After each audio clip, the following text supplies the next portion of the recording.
Hey everybody, welcome to Bobby Owsinski's Inner Circle. I'm Bobby Owsinski, and this is a show all about music production, and the music business. My guest today is engineer Francis Buckley, who's going to tell us some stories about working with the likes of Quincy Jones, Alanis Morissette, and even Black Flag, so that should be fun. But first, let's talk about the three elements of online promotion.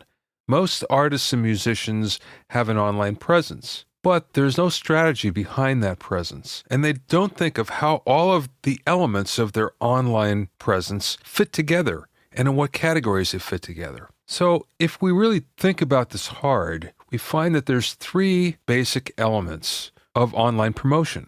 The first one is content. We all generate content, and that content could be music, it could be videos, it could be writing, it could be blog, lots of different things. But it's all of the things that we generate, all the content we generate. So think about it for a second. What are the things that we do online that fall into the content element? Well, there's your website. Your website is full of content. There's your mailing list. Your mailing list, of course, has to have some content or people aren't going to read it. There's your blog if you have one. A blog is nothing but content. Your YouTube videos or any of your videos that are online. Your music files that might be on SoundCloud, they might be available on iTunes for download. Anything that you have that's your content, that's your creation, that all falls into the content category. The second one is interaction. And these are all of the social media elements where you interact with your fan base and they interact with you. So think about it. For instance, we have Facebook, we have Twitter, Google+, Instagram, Pinterest, all the bookmarking sites like Reddit, for instance, or Dig. Any kind of social network falls into the interaction category. And the third one is tactics, and this is one that everyone overlooks, tactics. So we have three parts of tactics. The first is branding. Of course, we're always branding ourselves, or we should be. We should be thinking about our personal brand or our band's brand. Branding is a part of life, and if you're smart, you're always trying to brand yourself or expand that brand. The second thing is strategy, and the strategy is, okay, what are we doing now? What are we doing going forward? And how are we going to be doing all this? So that's strategy. And the third part is measurement. One of the beautiful things about the internet is we can measure all the things that we never could before. We can measure all our interactions. We know how many likes we get. We know how many retweets we get, for instance. We know how many people have viewed our videos or have downloaded a song, or have listened to a song on SoundCloud. We know all those. So we can even take that further. We can look at the demographic of who it is that's actually listening or watching our content or consuming our content. We can know all those things that we never could before. And if you're smart, you're putting that together with your strategy and your branding. And that comes under the category of tactics. So now we have content and we have interaction and we have tactics. And where these all cross is where we get promotion. You need to have all three to have an effective online strategy. And obviously it's more than we can just talk about in a couple minutes. This is something that really takes a long time, and I give a full day's lecture of this when I'm asked to speak. But you can see it's a subject that we can break it down into just some very simple segments, very simple categories, and how they all fit together is our online strategy. Next thing I want to talk about is Peavey.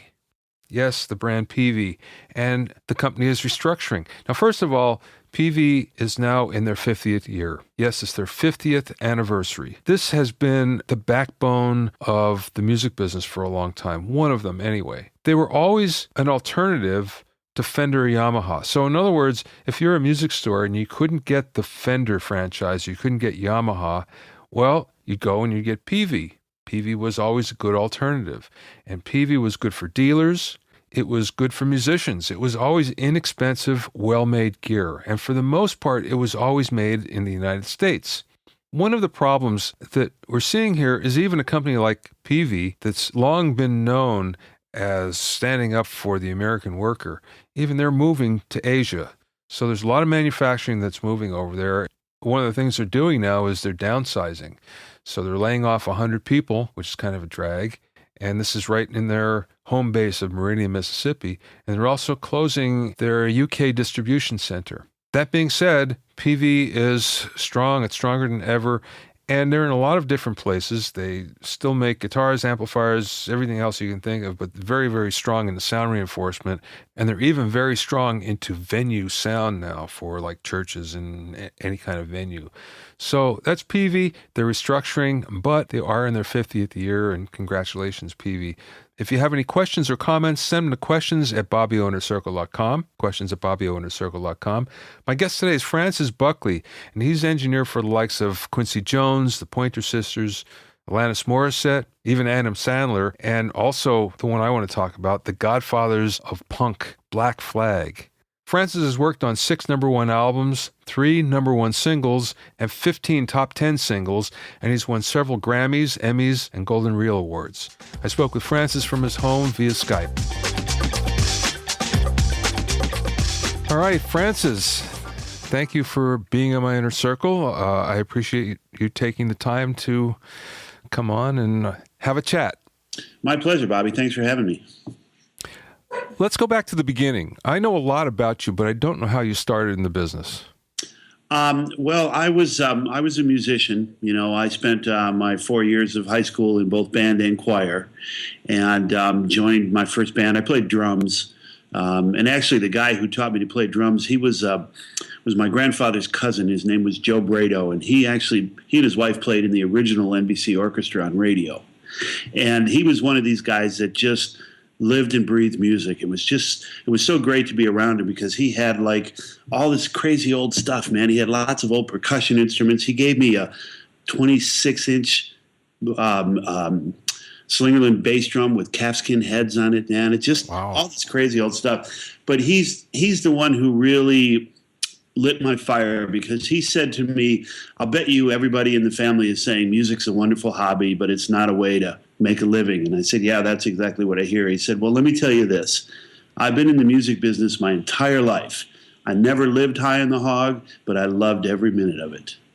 And boy, that just went right into my heart, man. And it was like, that was what one of the things that I carried with me when I graduated high school and went to work in the auto plants in Detroit. It really occurred to me, I'm not really into cars. So what am I doing in the auto industry? Well, right. Wait, so you're from Detroit? Yeah. Oh, I didn't know that. Okay. Oh, yeah. Actually, from the city itself. My father was a fireman, and requirements were that you lived in the city. So, I like to explain to my students that I was raised in a very gang-infested neighborhood in Detroit. Of course, the gang was the mafia. So it was a whole different kind of infestation. But it was, you would never know it driving up and down the streets, but it was one of those neighborhoods. Yeah. But, so I always had California in the back of my mind. I'm not really sure why or where it came from, but the band that I played in, the 6 of us piled into a U-Haul van and a Pinto and came out to California in 1977. So I guess one of these days I'll get my green card. Yeah, you're a native now. Yeah, I guess so. But I was always interested in electronics, and I'm not an electrician. I'm terrible with a soldering iron. It's like, when I used to make model airplanes, there'd be glue all over everything. It's the same when I try to solder. But I was very interested in electronic music. I bought my first synthesizer in 1974.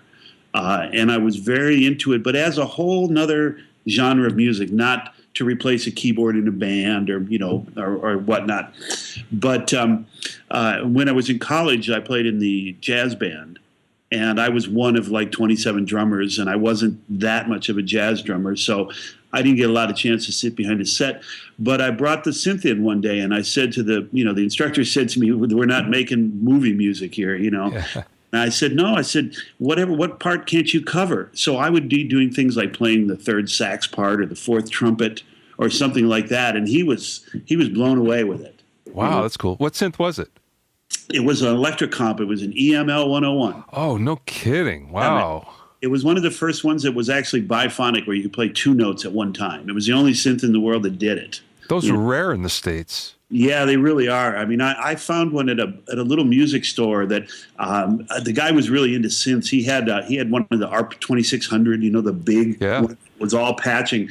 And what I liked about the EML was the fact that it did have a full patch panel across the top. Yeah. So you could rearrange, which you couldn't do with the Moog or any of the other small ones, Yeah. But that sparked my interest. So I bought myself a little Tascam 4-track and started doing electronic music as a John Cage, Karlheinz Stockhausen kind of compositions. So that's kind of what led me into engineering. Was I was the band. My band did what all bands do, which is of course break up. Yeah. And so it was kind of like, okay, what am I going to do now? And that whole, why am I in the auto industry if I'm not into cars, was playing in my head. And it's like, well, I'm into music, so I should be in the music business. And it wasn't I don't care what, you know what I mean? It wasn't one of those kind of drive, but it was like, so I got offered a job of running live sound at University of Michigan, and I was going to move back but they said you need some kind of education. So I went to Dick Grove Music Workshop. Oh, no kidding. Yeah, wow. Yeah. They had a 10-week engineering course. And, a 10-week engineering course is like, there's a tape machine, there's a board, thank you very much. Yeah.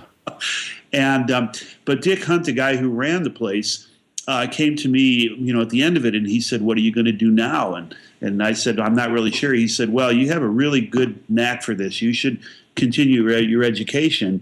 And he pointed me to Brian Inglesby's Soundmaster. Yeah, yeah. That's where I went to school with Soundmaster.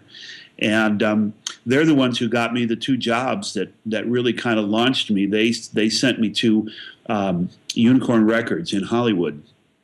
And I was there about 3 weeks. I mean, the job was kind of, here's a set of keys. That was the job description. And I worked with John Guess, and I worked with Ed Stasium, and a couple of other guys. But I was there a very short amount of time, like 3 weeks, maybe a month, when I came in one day and the chief engineer had quit, and she made me chief engineer. So a little over a year out of school, I'm chief engineer. And, she said, "You're now chief engineer, and Black Flag will be here at 1 o'clock to start their new record." Oh, man. So the album Damage was the first album I ever engineered. And it was, the producer was a guy named Spot. And, as I was taking the longest walk of my life, which was from her office to the studio, I told myself, first of all, I can do this. I've been well trained. Brian Inglesby trained me very well. And I also said, I'm not going to let anybody else know it. You know what I mean? Never let it see you sweat. But when Spot got there, I told him, I said, look, I've never worked this board. I've assisted, but I haven't really put my hands on it. And he said, don't worry, man, we'll get through it. And so I was there about a year when school sent me over to Universal, to MCA Music Publishing. And I got the job there as chief engineer there, where I worked for 10 years with Glenn Ballard and and a lot of other. I mean, all the great songwriters were coming through there. Sure. And that was the time from 81 to 91 was when the transition from the traditional record producer to the actual songwriter being the producer. And of course, I knew all the songwriters. Yeah, yeah. So that was kind of how I, stepped into it. Well, let's go back to Black Flag for a second, because I know you work with Quincy, and Black Flag to Quincy is a big difference there. Yeah. So what was it like when you did more punk then, I assume, from there on? I kind of did everything. Yeah. There wasn't, and Unicorn Records just happened to have signed a deal with SST, which was Black Flag's label. Yeah. So we worked with the Meat Puppets, and we worked with, I want to say Husker Du, but it might not have been Husker Du. There were a bunch of those bands in that era that I worked with. But one of the things that it taught me, now I was not into punk at all. I mean, I was into progressive music. I was into that kind of music that you'd go to see the band play and you just drool watching these guys play. Yeah. But one of the things I learned, and one of the things I really stress and try to pass on to my students, is that one of the hardest things you have to learn to do as an engineer is work on stuff that you're not particularly into. Yeah. And that's not to say that the music isn't any good. It's just not your cup of tea. Right. But, I always tell them the two most important words on any record are Francis Buckley. Yeah. you know, and to me, the greatest compliment is when somebody says, "Man, that album sucked, but it sure sounded good." Yeah. Right. Right. So that's the thing. It's like your name is going on there, so you have to bring the full toolkit every time you come in. There's no phoning it in. Were those records done quickly? The punk records? Because, everybody tells me that I never worked on any of those, but everyone says, they came in and out just like the blues guys, Well, I guess fortunately for myself, not having had a ton of studio experience as to, on making big records, we did 3 or 4 there. With, like I said, I assisted for John Gass and I assisted for Ed. And things they seemed to move along. The Black Flag album was kind of a blur because of the fact that, I was in this situation where it was like, the first time you're ever doing it. And this is kind of you've been thrown into the deep end of the pool, Yeah. So it seemed to move along. I don't remember it as having taken a very long time, but I certainly do remember it being very dramatic. I mean, the guys in Black Flag were total pros. And that's one of those things to me. It's like, I can deal with a jerk who's a pro. Yeah. But I can't deal with a really nice guy who's totally unprofessional. Yeah. You know what I mean? And that really taught me. I mean, Henry Rollins was like as into it as could possibly be. The whole band was very cool. They went in, they played their parts. Spot, the producer, he had a set of ears that, what's his name? Greg Ginn would hit one of his big power chords, like, and he'd go, I think your third string's out of tune. And he'd turn off the pedals, and sure enough, man, that third string would be out of tune. Oh, very cool. So, yeah, it was cool. Spot taught me, taught me how to edit 2-inch tape, which first time I saw him do that was kind of like, yeah, right. What did you just do? Yeah. So it was a great situation all the way around. And after all these years, that's the one album that I get people coming up to me and going, hey, man, did you, young kids. Yeah. And it's like, wow, man, that blows my mind. You never know what is going to resonate with people. That's the funny thing. Well, how did you get to working with Quincy Jones? Well, mostly it was through my association with MCA, Universal, and Glenn Ballard, because Glenn was signed as a producer to Quincy, and we did. I know it seemed like a strange artist to be signed under Quincy Jones, but we did the Jack Wagner All I Need project. And then Glenn and I did a lot of R&B, man. We did Evelyn King and Thelma Houston, and I think we did 4 records with the Pointer Sisters with Richard Perry. And so we were doing a lot of that. And I did a couple of small things with Quincy. And then just by, I guess, a twist of fate, at the time he got ready to do Q's Juke Joint, Bruce Swedien was doing History with Michael Jackson, so Bruce was not available. So my friend Jolie Levine, who was the production coordinator and been Quincy's coordinator for years, was one of those, she calls me up, she goes, would you be interested in doing this Quincy Jones record? I was like, nah, sorry, man, I got to, Yeah, right. I got something else going on. But that was an amazing experience all the way around. Just being in the room with Quincy is in and of itself an experience. He's one of those guys that, the old saying, the tide raises all ships. Yeah. Well, everybody gets elevated in that atmosphere because you're in the room with Quincy. Yeah. And the thing that I always liked about working with Quincy is he's the personification of this saying, you can tell a lot about a person by how he treats somebody, I don't want to say of no value, but he would come in the room and the first person he would talk to is the assistant engineers. Yeah. Last person he would talk to was usually the artist, unless there was something specific that he needed. But he would come in and he was cordial to everybody. And if somebody had something to talk to him about, he would listen. And it was just that kind of I don't know, an overall sort of thing. His vibe, Yeah, I know. I did an interview with him, and it was a video interview. I don't remember what it was for, but I remember it was at his house, and he treated everybody like he knew them. I mean, he just had this way of bringing you in like you felt like you've known him for a long time, and he felt he knew you for a long time. Yeah, It was great. Yeah. He invited us during the making of the record. He invited my wife and I to a luncheon. He was getting some. My wife always remembers what it is. It was a humanitarian award, nothing big, but just a luncheon that he invited us to. So my wife and I go, and we're standing in the lobby of this restaurant, and I'm talking with Jerry Hay and a couple of other people, and I says to my wife, who's standing in front of me, I said, "Turn around very slowly." And she turns around very slowly, and standing behind her is Barbra Streisand and Oprah Winfrey. Oh, wow. Yeah. And, Gregory Peck was there and all these other people. And when Quincy gets up to start talking, he said, "It's so great to see so many old friends and some new friends." He goes, "It's really great to see Francis Buckley and his wife, Kim." And it was like... That's awesome. Yeah. Yeah. So, and I don't really get the feeling that was one of those things that he did where he's like, I'm going to make Francis feel special by pointing him out. No, it was like, it was a genuine gesture, What was he like in the studio? How was he different from other producers that you work with? I'll tell you the biggest thing is that he understands every aspect of making music.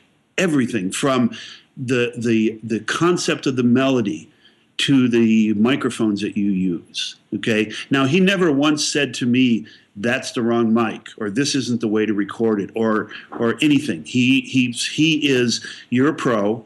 You're here to do your gig. Do your gig." Yeah. But you better be doing it right. Yeah. You know what I mean?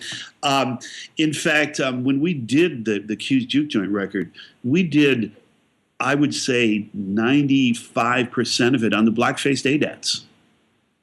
Really? Are you kidding me? I wish I wasn't. No, at the time when we started the record, the idea was he wanted to make a live album. We were going to go to Capitol and we were going to pull out tapes and we were going to pull the voices off of tapes, recut the band behind it.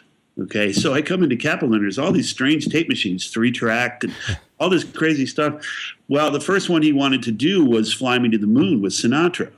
So they put up the original 3-track, and we play it, and, it's 2 tracks of the band and 1 track of Sinatra. Problem is, Sinatra's in the room with the band. Oh, yeah. So we couldn't do anything about it. So it was kind of, the whole concept of the album sort of changed in that one day from being a live album to just being a regular studio album.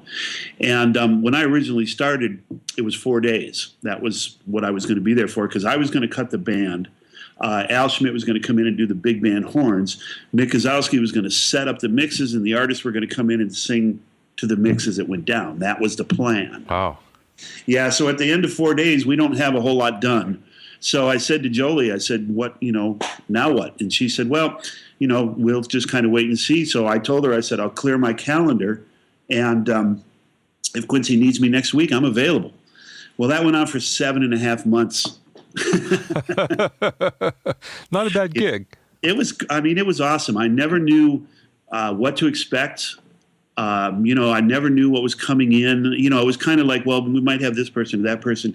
But my favorite one was we cut "Let the Good Times Roll," which is a song with 3 verses, right? Yeah. So he said, "We'll absolutely get Ray Charles for the last verse," So, I was over the moon about that. Ray, First time I saw Ray was 1972 at the Ann Arbor Blues and Jazz Festival, and it was like, this was, it was absolutely amazing.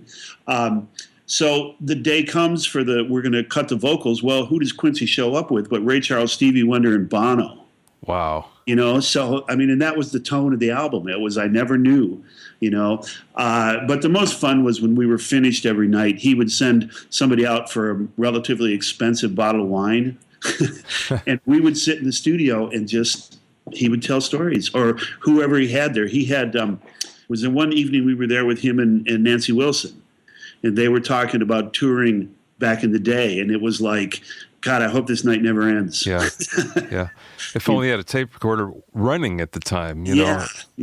But that was like the end of the day, and it was like, oh, okay, we're going to sit back and have a glass of wine. It's like, last thing I'm thinking about is putting something in to record. Yeah, right. You worked on Alanis Morissette's Jagged Little Pill as well, right? Because of Glenn, your relationship with Glenn? Yeah. That was another one of those interesting stories. What I love about Jagged Little Pill was it was kind of like the the what was best about the business and what was bad about the business, all in that one record. You know, in the fact that like she had been somewhat of a pop star in Canada. She was kind of they had the moniker, which I always loved, the Paula Abdul of Canada. Oh boy, that's not exactly one you want. No, and I guess from what I understand, it was a prefab sort of thing, and they had it all. They had the songs, they had the whole thing. They were just looking for somebody to be the central figure, and she would, they found her. Well, she came down to L.A. to write, and she was signed with MCA in Canada. So they sent her around town, and nothing was working, and they finally called Glenn and said, "Would you work with this girl?" And he said, "Yeah." So she came over, and I might be mistaken, but I think they did either Ironic or You Ought to Know that first day. Wow. It was the very first thing they wrote. So we did a lot of demos, as we always did at MCA. There would be, MCA was one of the first publishing companies with its own recording facility. Yeah. And I'm forever in the debt of Leeds Levy, who was the president at the time, because he said to me, "We don't do demos here. We do unfinished masters." Oh, I love it. Yeah, man. He was very serious about doing it. And there were a lot of Pointer Sisters records where the basic track were the demo tracks that we cut, and Richard would just buy the tape, and that would become the record, So at MCA was, everybody wandered through there. And so we were just down there cutting these demos. It was no big deal. The whole record was just that kind of, I want to say the kind of record I never thought Glenn would ever make, because he was very precise, very precision. There were no accidents on Glenn Ballard Productions. The Wilson Phillips records were, huge glossy pop records. It just were, his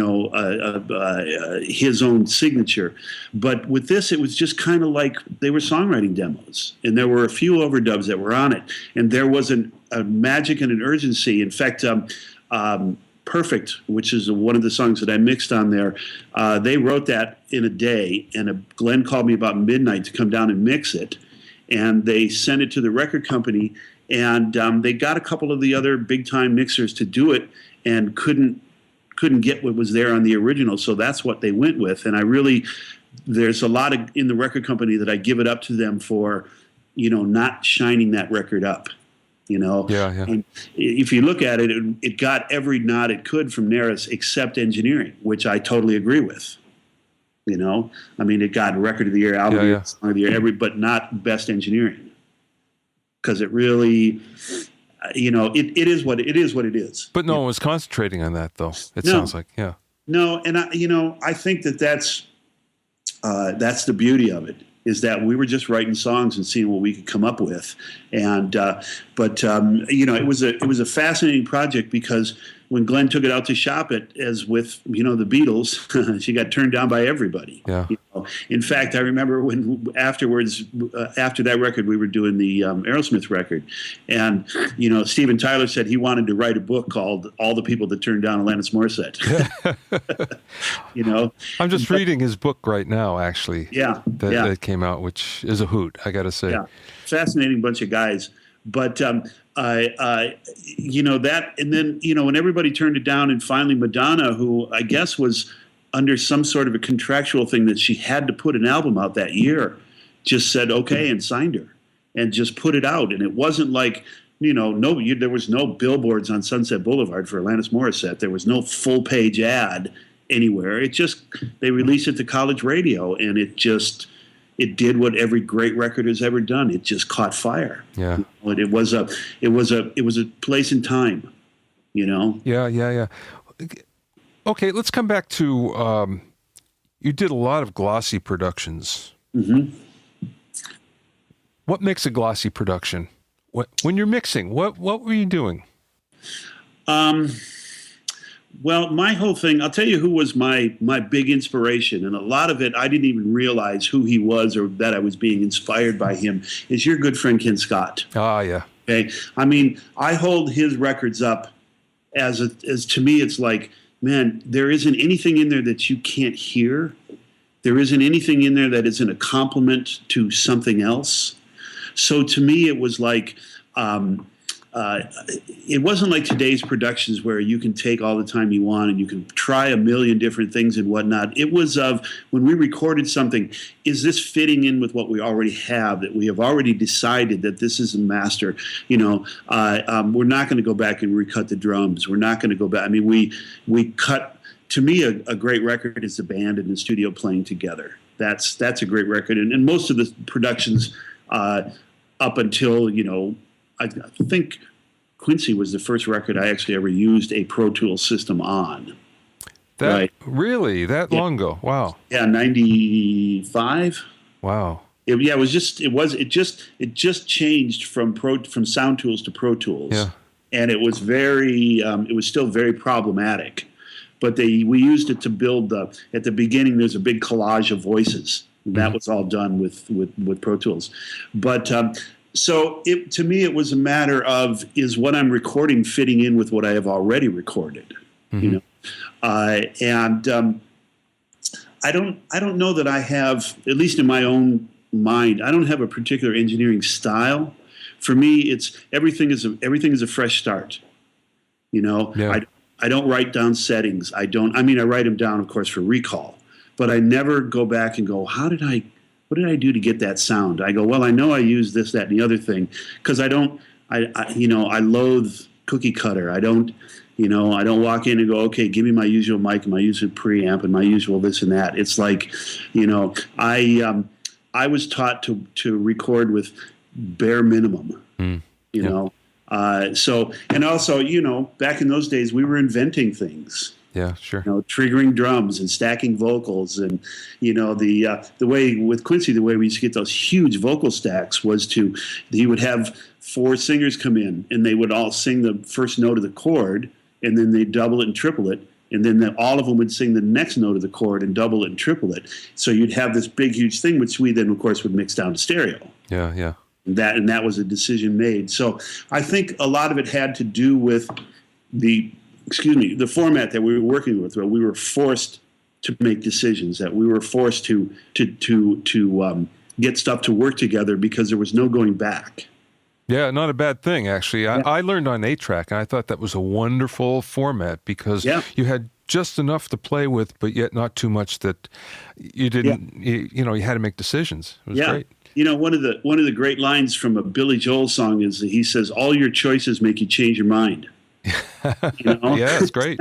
And it's like, if you got 127 tracks, it's there was one of this young kid named Mike Wade that I'm mentoring. He put on Facebook the other day, how many tracks should there be in a production? And all of these comments came in, and my comment was, it's not the tracks in your production, it's the production in your tracks. Yeah.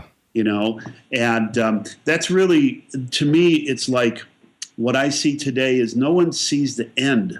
They see the process, and that's cool. The process is, the journey is half of the trip, but it's more about what it is we're doing at the moment than what it is that we are trying to do as an overall sort of concept. But I never set out to make glossy records. You know what I mean? I'm just very careful that, and of course, that was the days of analog tape, and so we had to be sure that nothing was making any noise, and all that stuff that we had to deal with back in those days, which you don't really have to deal with that much nowadays. Well, were you using a lot of effects? Reverbs and delays. Yeah. And then of course the usual compression and limiting. But I think one of the things that was cool about, when you and I were coming up was that we didn't have unlimited number of 1176s. We didn't have 75 Pultecs. We had a couple of them, Yeah. And one of the things that I'm working with now is I don't know, you want me to mention products or? Yeah, sure. Oh, okay. I started working with this thing called Console One from Softtube. Yeah. And one of the things that I noticed was mixes were coming up a lot faster. They were sounding deeper and clearer and with more imaging in them. And I started thinking about, is it Softtube's plugins, or what is it that's sounding better? And the more I thought about it, I went, back in the day, we had a single unifying factor to all of the audio, which was the console. Yeah. Everything went through that console. So it all got treated with the same electronics, right?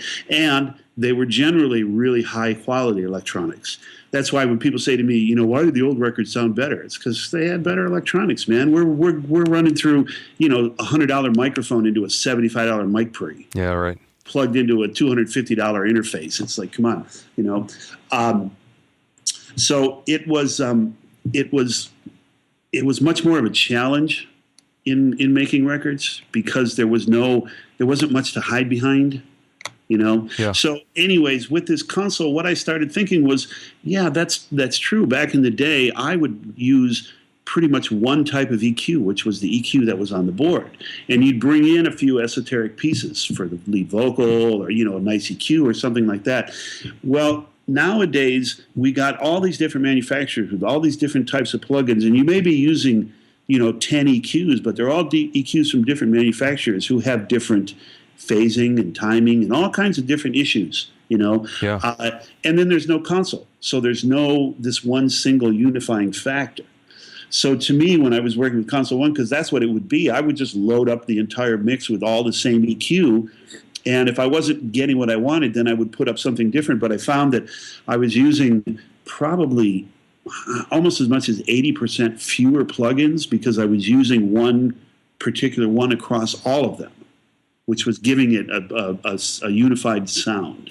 That's interesting. I never heard anyone delineate it like that, but you're absolutely right. Well, when you think about it, you think, that was the one thing that everything went through the console, and now it doesn't. It goes through, whatever plugins you have or decide to use at that particular point. And, there wasn't there were expensive recording studios and there were inexpensive recording studios, but they were all using the same caliber of electronics. You know what I mean? Yeah. You couldn't buy a cheap recording console. Yeah, right. I was raised on the MCIs. Me too. Yeah. We had a 400 and a 500, and I think the first one I ever saw was probably at Total Access. Oh, no kidding. Yeah, because the first studio I started working in was a little one that was about 4 doors down from Total Access. It was called WE Studios, and this would have been 79, something like that. So congrats to Win Davis for having that studio where it is, still open all these years, man. I just used it a couple of years ago, actually, on a project that was great. And actually, it was with Ken. Ken Scott came in and engineered basics for me. Well, in reading Ken's book and his interviews and whatnot, I was a huge David Bowie fan. I mean, I didn't know who he was. He came to Detroit in 1972 with Ziggy Stardust. Yeah. Right. So I saw the Ziggy Stardust tour. A friend of mine who lived next door came over and said, "Hey, man, I got a ticket to this show, but I got no way to get there. If you drive, I'll give you a ticket." So I went, and it was immediate. It was like, wow, for just the walk from the car to the concert hall. I'd never seen the glam rock before, man. A guy dressed all silver, painted silver face. It was like, this is going to be something different. And so I went and got a few of the records, and it was like, there was something about those records. I could never put my finger on it, but there was something about those records that, besides the unbelievable songwriting, just the whole thing of this wasn't the Beatles anymore, man. This was like a whole different thing. And then when Ken was explaining how most of those vocals were in one take, amazing. That's what it is. Those are performances, man. And the basics were no more than 3 takes. Yeah. So, there you go. Well, speaking of Ken, Ken tells a story in the book about working at Richard Perry, about having the tremendous memory for different takes and different parts of different takes. Did you find that as well with Richard? I think with Richard, because he had at his disposal whatever he wanted, he was able to do lots and lots and lots of different takes. And he had a pretty good memory for that stuff. An unbelievable producer, one of those guys who just knew how to get what he wanted. Sometimes it was a stroll around the block to get to the house next door, but he knew where he was going. Yeah. And it was always a lot of people in the room, a lot of stuff going on, and he could go and take 7 was the one that I want, or but he wasn't quite like a what's his name, Phil Spector, where he'd do 200 takes of the song. Yeah. Or some of the other guys who just eat through tape just because they're not sure what they got. Yeah. That's one of the things that I really dislike about Pro Tools, is that it allows you to keep everything. And people do.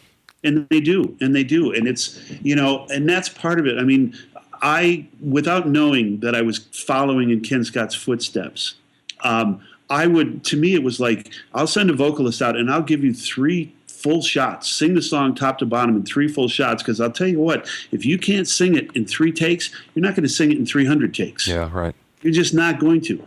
If a vocalist says to me, I want to sing all the verses first and then I want to sing all the choruses, it's like, well, then you got the wrong engineer, man. Because that's, then you get these stitched together performances. Yeah, right. And, and that's what, when I listen to all that early Bowie stuff, man, it's like there's an immediacy to it that I came to the, discovery through Ken that's how he did it. Yeah, definitely. You were mixing American Idol for a while. Are you still doing that? No, what I was doing is I was doing the Ford music videos. Oh, okay. Yeah, which was that, I guess that came out of a controversy between Ford and Coke, that the judges are all sitting on television with a cup in front of them that says Coca-Cola, but there's no Ford vehicle around there. So they gave them this 45 seconds to do a commercial. Well, Ford said, we don't want a commercial, we want a music video. And, of course, that was all done with Scott and Roger Wojan from the Wojan Brothers, which are... there we go, yeah, on your T-shirt. So we were doing those, and those were a barrel of fun because it was always with the 12. In other words, those campaigns started on when they went to the final 12. Okay, so we were always working with the winners, and I came in season 3, which was Carrie Underwood. Oh yeah, good time to be there. Yeah, so I got pictures of my kids with Carrie Underwood before she was a star. Yeah. So I guess that went for, I want to say 8 or 9 years, and then they did away with the Ford music video. I don't know that I really, for myself, would have been interested in being the on-air mixer. That early on, when I started at Universal, I used to wander over onto the soundstage and watch him work. And it was like, after a couple of times of watching that kind of recording, it was like, I wasn't really that interested, because that's not really... You're not really part of a team like you are on a record. Yeah. The engineer is so crucial to the making of a record, but crucial to making of a film, but not, it's kind of like, 5 million people go by in the credit and it's like, oh, there I go. Yeah, right. So film and television as being I don't really like being on a movie set. They're kind of fun until you've been there for 12 hours and nothing's happened. And, right. I did a TV show with Howie Mandel called Mobbed. And it was the usual thing. It was a flash mob with a budget, is basically what it was. So all day long, it was rehearsals and setups and retakes and do this other stuff. And the actual surprise, which was a total surprise, happened at the end of the day. So that kind of made, normally at the end of the day, you're like, get me out of here. Yeah. This was like, wow, this whole thing, now it's going to happen and it's going to be live, and it's either, so... But just, being on a film set or being in the whole making of film and television was not that interesting to me, because I was into music. Yeah, right. Music. You work with a lot of manufacturers. Yeah. How did that come about? Well, that all came about through Elisa's. And my very good friend Ted Kefalo, who is now the head of Equator, he was the number 2 man. He was head of marketing and whatnot, and he brought me in as a beta tester. And I really enjoyed that, because that gave me I'm one step ahead of a lot of people out there, because not only do I know what's coming, but I know what's coming before it's coming, because I'm looking at circuit boards and wires. Yeah. And mechanical drawings, and them going, you think this would be viable as a product? So it kind of gave me this sort of edge, And when the ADATs came along, it was one of those situations where I always had a different view of digital audio. I never loved analog or hated it, or loved digital or hated digital. I just saw those as storage mediums, and they're only going to store what I put on them. Yeah, So I was never in love either way. I mean, it is what it is. Just a tool. Yeah. Yeah. I mean, analog, I guess the only thing I miss about analog tape is the smell of a brand new reel. Right. You know?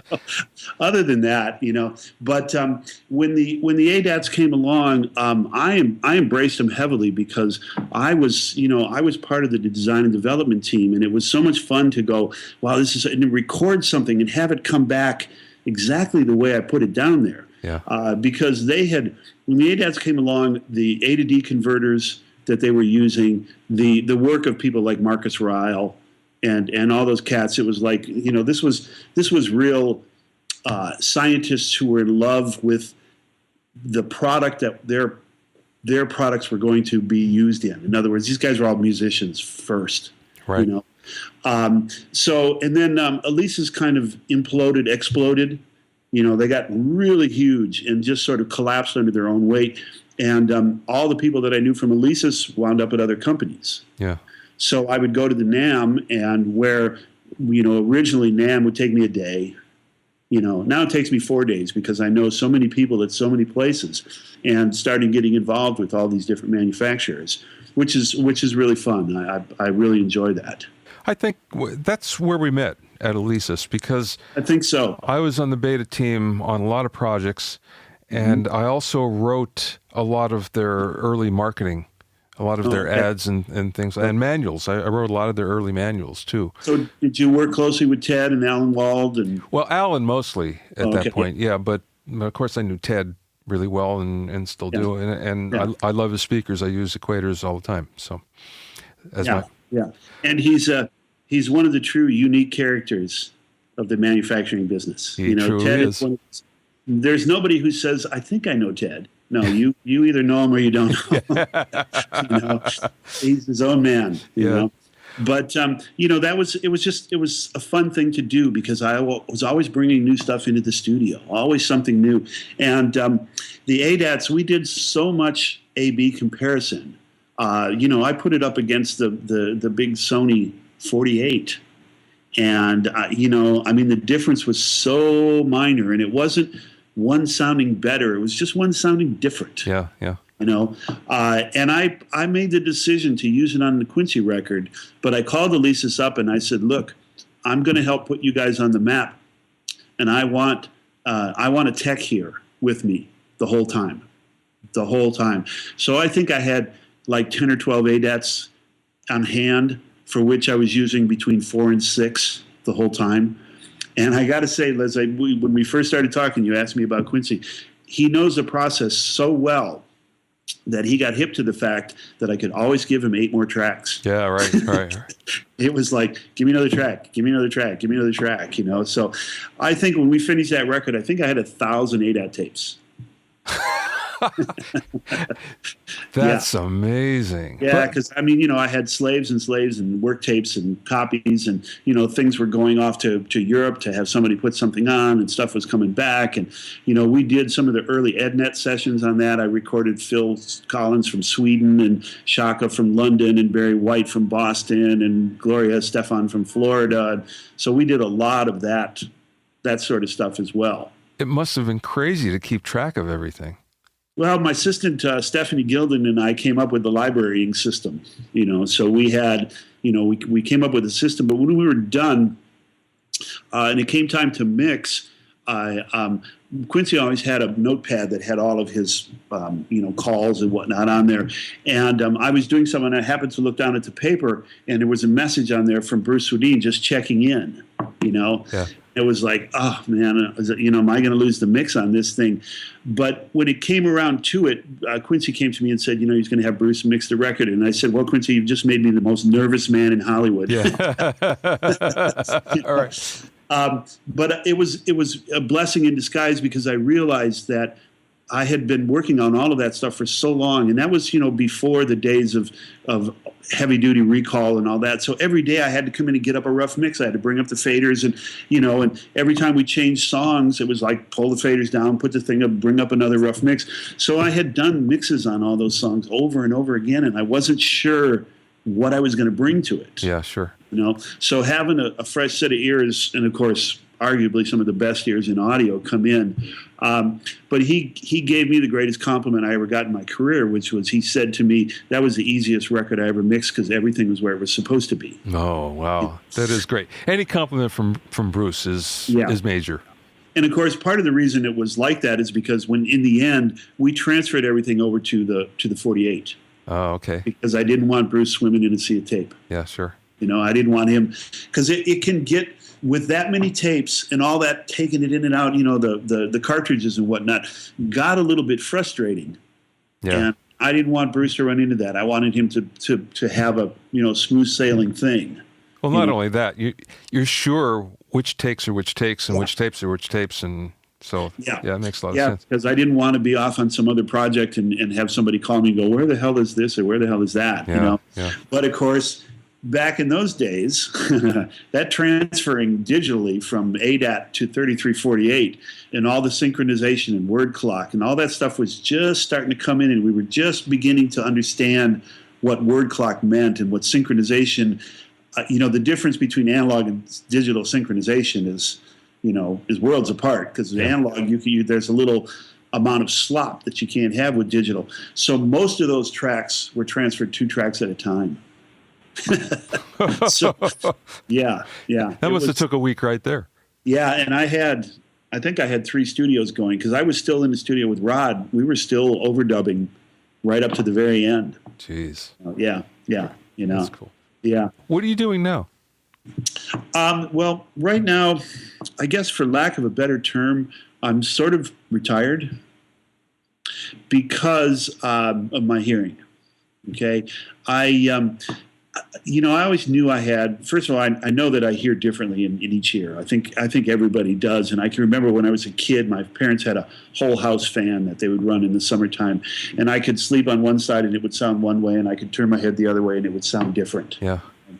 So I got some tinnitus in my one ear, which is, it's there. It's not, I'm not going to jump out a window.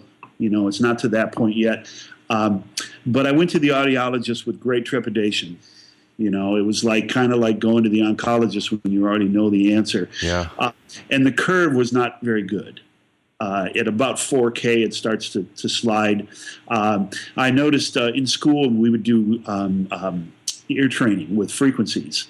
After we passed about 8K, it got quieter and quieter. There was one morning when I had it on 15K and I didn't realize the oscillator was on until I turned around and the students were all going, ah!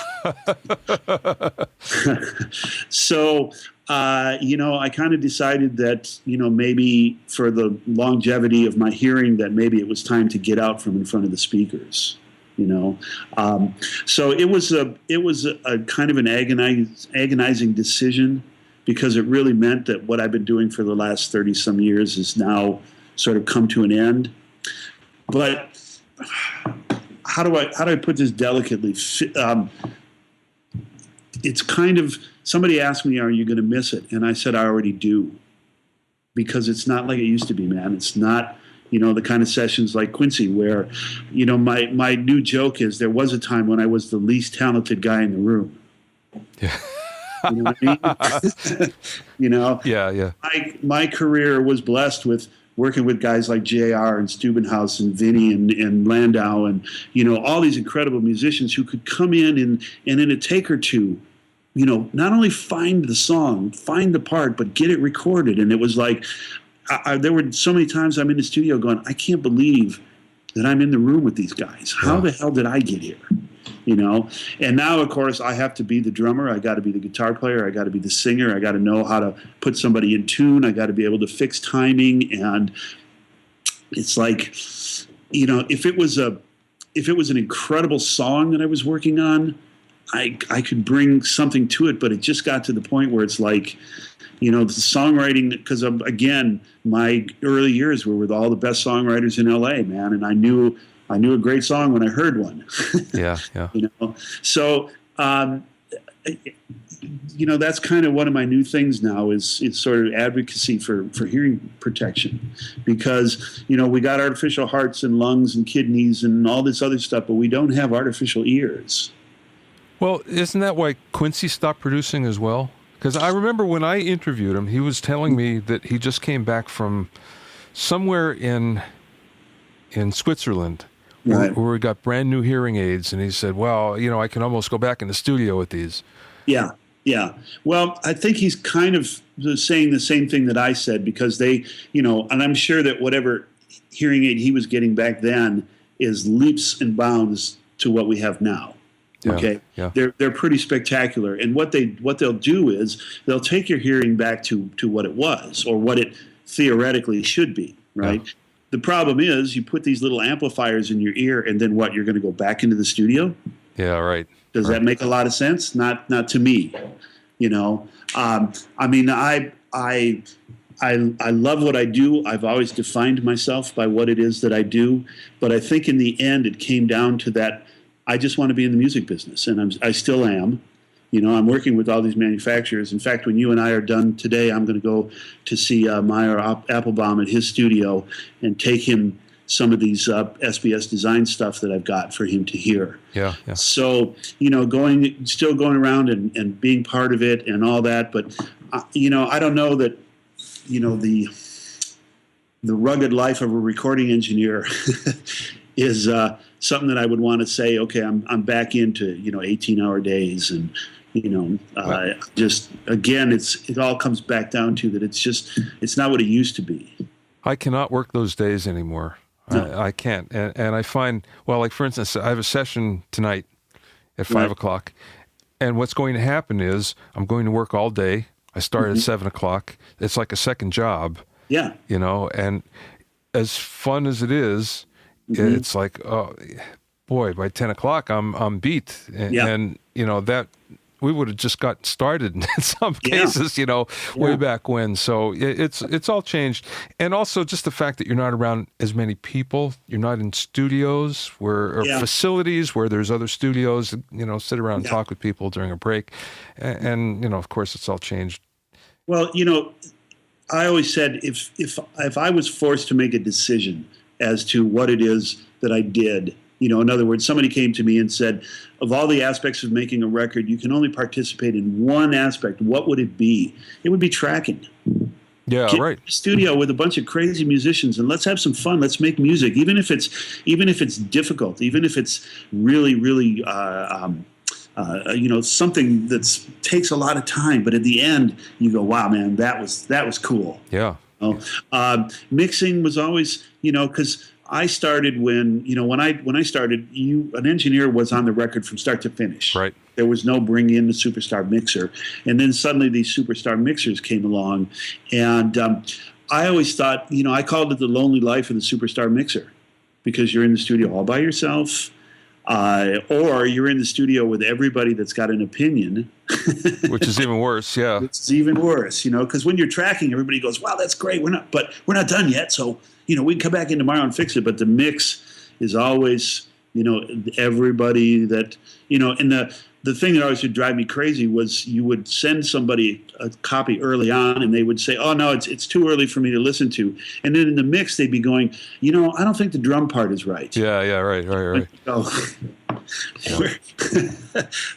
But that's something that's always been there. Always been in the business. My one of my records that I did for Clive Davis, he called me up to tell me about the mix, and he said he really liked it. It just needed a new drum set. It's like, so let's not talk about the vocal level then, shall we? Yeah, right. I have a couple of questions for you, final questions. The first is, I was looking at your website and I saw something there for designing your home studio. Yeah. What is that exactly? I tried to follow the link and it didn't really take me anywhere. No, because it's kind of, I've kind of pulled it because it was a video that I made a couple of years back, and I made an original one and I sent it to George Peterson, and George said, man, the content is great, but the delivery, it's so boring. And he was the guy that turned me on to the word infotainment. Yeah. So I went out and hired an actual director, and he said to me, well, if we're going to have entertainment, I'm going to get you a Tool Time girl. Okay. So the very, very attractive young lady in the video with me. And there was a company out of New York that was distributing it, and they said, they're getting calls about, They love the video, but the girl is a distraction, which, I had one friend of mine say, I watched that scene 3 times and never got anything that you said. But designing your home studio came out of, having been one of the pioneers of this, the small digital recorders and all that stuff. I found myself in a lot of people's home studios. I was the guy that was there during the transition from, big studio to home studio. And of course, you'd walk into somebody's room and it was always like, okay, look, before we start, the speakers are wrong, the placement is wrong, it's all out of balance. And it just kind of grew out of that I was going around to people's studios, and the first thing I would help them do is set up the studio. So I'm in the process of re-editing. I think actually what I'm going to do is kind of a recording YouTube channel and kind of do tips and tricks and hear him doing this and doing that and how to pull this off. And, that'll be a big part of it. I also did Studio Rescue with Rode Microphone, which is another company I've been involved with for quite some time. And Studio Rescue is, in a weird way, is kind of like the Black Flag album. I can't go to a trade show now without somebody coming up to me and going, "Oh man, you're that guy from that TV show." So I said, next it's paparazzi and bodyguards. Okay, it's a lot of fun. It was because everybody wants to have their studio set up properly, and the biggest thing that I find is that most people just do too much. Right. They think they got to have every wall covered and no reflections, and so it's just a little bit of education just to kind of get you to the right spot. In fact, I've got one guy now who called me up about, man, I really need you to help me with my room. I said, well, what's wrong with your room? He said, well, I know it's not set up properly, but I really like the sound of what's coming out of there. I said, well, then don't touch it, man. I love it. Let's change it. Yeah. Last question for you. Yeah. What's the best piece of business advice that you ever received from someone or that you learned on your own? Well, I don't know that this came from any one particular source, but it came from as many sources, including my mother when I was getting ready to go to school, which she said to me, take some courses in business. And I thought, I'm not business, I'm in music, man. I don't need to learn the business. Learn the business. I mean, you can't just assume that your record is going to take off. And I know this from reading all of your blogs. To me, like I always tell young artists, okay, we're getting ready to do our record. Okay, before you do your record, what are you going to do with it when you're done? Yeah. Because if you don't have a plan, nothing's going to happen. Or they think about it too late. After it's finished, then they begin to think about it. And by the time they really get that together, it's old already. Yeah. I think you just did a thing on this too about the no platinum records this year. Yeah, that was today. Everybody's going, well, it's the first time ever. No, it's not the first time ever. It's, there was a time when people didn't sell 1 million records. And, I don't think the Beatles ever got a platinum album. Maybe they did, but not initially. It's always been a singles market. Well, that was a different story at the Beatles because they didn't give out platinum for a while in the UK. And they had different criteria for all that. Yeah. And regardless, though, you're right. There were times in the 50s and... Yeah, you're right. It's a singles market. In fact, I think the first 4 Rolling Stones albums were just compilations of singles. They weren't albums. Yeah, they were just singles that they put out. And the Beatles too, to a certain degree. If you, someone recently did a timeline on them, and you see the windows that they have to record. Was like, oh my God, how did they do 13 albums in 7 years when they had 1 week here and 4 days there? And it was like. Hats off to George Martin for first of all, being able to just pull it off, get the stuff recorded, much less how magnificently it was done, But again, that they didn't understand the business. And because they didn't understand the business, Paul McCartney is still fighting for ownership of his songs. That's right. Yeah. So if you want an example of learn the business, there it is. Yeah. You really need to understand if you're going to make it anywhere, because there's no record company that's going to come in and do it for you. And even when there was, a record company might have been doing it to you rather than for you. That's more the case. So learn the business. This has been great. It's gone about twice as long as I normally do these things, but it was so fascinating. You're so good on this that I just figured we'd keep rolling. Francis, thank you so much for being with me today. It was a lot of fun, Bobby. All righty. To find out more about Francis, go to his website at francisbuckley.com. That's FrancisBuckley, francisbuckley.com. Thanks for listening and being in my inner circle. Remember, if you have any questions or comments, send them to questions@bobbioinnercircle.com, questions@bobbioinnercircle.com.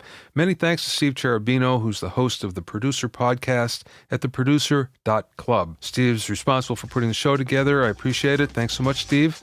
To listen to other episodes of Bobby Owsinski's Inner Circle, go to bobbyowsinski.com and select the podcast tab, or go to bobbioinnercircle.com, or you can find it on iTunes or Stitcher. At bobbyowsinski.com, you'll find a sign-up form for my newsletter and for alerts for new podcasts. This is Bobby Owsinski, and I'll see you next time.